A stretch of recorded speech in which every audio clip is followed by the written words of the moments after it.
ಅವರೆಲ್ಲ ಬರ್ತ್ಡೇ ಪಾರ್ಟಿಗೆ ಅಂತ ಸೇರಿದ್ರು. ಸಿನಿಮಾದ ತಾರೆಯರು, ಉದ್ಯಮಿ ಮಕ್ಕಳು, ರಾಜಕಾರಣಿ ಮಕ್ಕಳು ಇದ್ರು. ಇಡೀ ರಾತ್ರಿ ಕುಡಿದು ಕುಪ್ಪಳಿಸಿ ಮೋಜು ಮಸ್ತಿ ಮಜಾ ಮಾಡ್ತಾ ಡ್ರಗ್ಸ್ ನಶೆಯಲ್ಲಿ ಇವರೆಲ್ಲರೂ ಕೂಡ ತೇಲಾಡ್ತಾ ಇದ್ರು.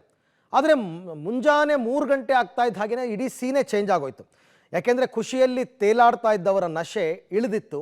ಪೊಲೀಸರನ್ನ ಕಂಡು ನಿಂತಲ್ಲೇ ಬೆಚ್ಚಿ ಬಿದ್ದರು.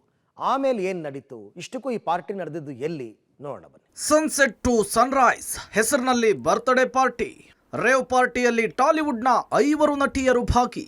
ರಕ್ತ ಸ್ಯಾಂಪಲ್ನಲ್ಲಿ ಡ್ರಗ್ಸ್ ಸೇವಿಸಿರೋದು ದೃಢಪಟ್ಟರೆ ಕೇಸ್ ಫಿಕ್ಸ್. ಬೆಂಗಳೂರಿನಲ್ಲಿ ಮತ್ತೆ ರೇವ್ ಪಾರ್ಟಿ ಸದ್ದು ಮಾಡಿದೆ. ಸಿಂಗೇನ ಅಗ್ರಹಾರ ಬಳಿಯ ಜಿಆರ್ ಫಾರ್ಮ್ ಹೌಸ್ನಲ್ಲಿ ನಡೀತಾ ಇದ್ದ ರೇವ್ ಪಾರ್ಟಿ ಮೇಲೆ ಸಿಸಿಬಿ ರೇಡ್ ಮಾಡಿದೆ. ಹೈದರಾಬಾದ್ನ ಉದ್ಯಮಿ ವಾಸು ಅನ್ನೋರ ಜನ್ಮದಿನದ ಅಂಗವಾಗಿ ಆಯೋಜಿಸಿದ ರೇವ್ ಪಾರ್ಟಿಯಲ್ಲಿ ತೆಲುಗು ಚಿತ್ರರಂಗದ ನಟಿಯರು, ಸೀರಿಯಲ್ ನಟಿಯರು, ಮಾಡೆಲ್ಗಳು, ರಾಜಕಾರಣಿಗಳ ಮಕ್ಕಳು ಸೇರಿ 100ಕ್ಕೂ ಹೆಚ್ಚು ಮಂದಿ ಭಾಗಿಯಾಗಿದ್ದರು. ದಾಳಿ ಮಾಡಿದ ಸಿಸಿಬಿ ಪೊಲೀಸರು MDMA ಮಾತ್ರೆ, ಹೈಡ್ರೋಗಾಂಜಾ ಜೊತೆಗೆ ಕೊಕೇನ್ ಸೇರಿ ಹಲವು ರೀತಿಯ ಮಾದಕ ವಸ್ತುಗಳನ್ನು ಸೀಸ್ ಮಾಡಿದ್ದಾರೆ. ಸಿಸಿಬಿ ದಾಳಿ ವೇಳೆ ಮಾದಕ ವಸ್ತುಗಳನ್ನು ವಶಪಡಿಸಿಕೊಂಡ ಪೊಲೀಸರು 101 ಜನರನ್ನು ವಶಕ್ಕೆ ಪಡೆದು ವಿಚಾರಣೆ ನಡೆಸಿದ್ದಾರೆ.